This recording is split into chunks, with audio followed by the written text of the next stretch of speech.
নদিয়ার শান্তিপুরে দুয়ারে সরকারে ফর্ম ফিল আপ করেই ৭২ ঘন্টার মধ্যে বাড়িতে বিদ্যুৎ সংযোগ হলো।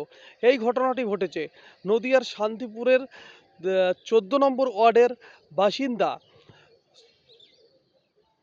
কৃষ্ণা সরকারের বাড়িতে যে বিদ্যুৎ সংযোগ হয়েছে।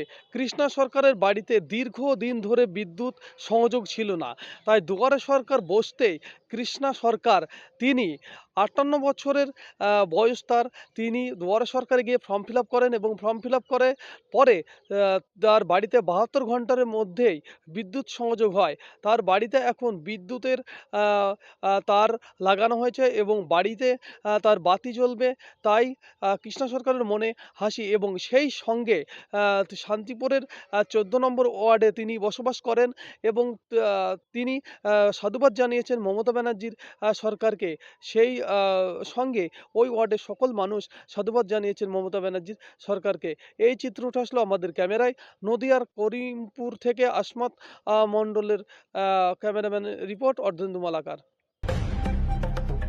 এবারে দুয়ারে সরকার ফর্ম ফিল আপের পর ঠিক ৭২ ঘন্টার মধ্যে এই বাড়িতে পৌঁছলো বিদ্যুতের সংযোগ। হ্যাঁ, এমনটাই ঘটনা ঘটেছে নদিয়ার শান্তিপুর ১৪ নম্বর ওয়ার্ডে। জানা যায় বেশ কিছুদিন ধরে বিদ্যুৎ সংযোগ ছিল না নদিয়ার শান্তিপুরের ১৪ নম্বর ওয়ার্ডের বাসিন্দা তথা বছর ৫৮ কৃষ্ণা সরকারের বাড়িতে। তবে দুয়ারে সরকারে বিস্তারিত জানিয়ে ফর্ম ফিল আপ করার পরেই ঠিক ৭২ ঘন্টার মধ্যেই স্থানীয় নেতৃত্ব জয়ন্ত ঘোষের তৎপরতায় বাড়িতে পৌঁছলো বিদ্যুৎ সংযোগ।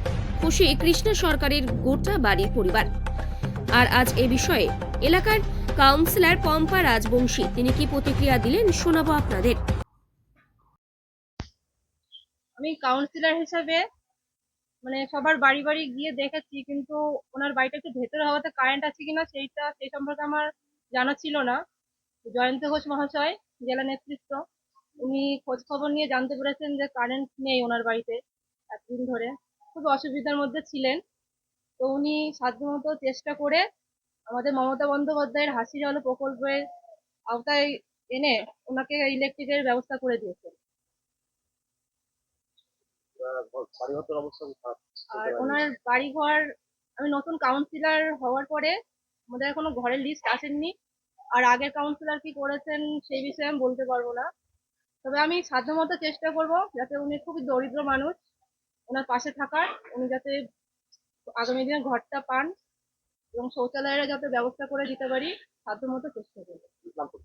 আমার নাম পম্পা বিশ্বাস রাজবংশী, ১৪ নম্বর ওয়ার্ড কাউন্সিলর, তৃণমূল।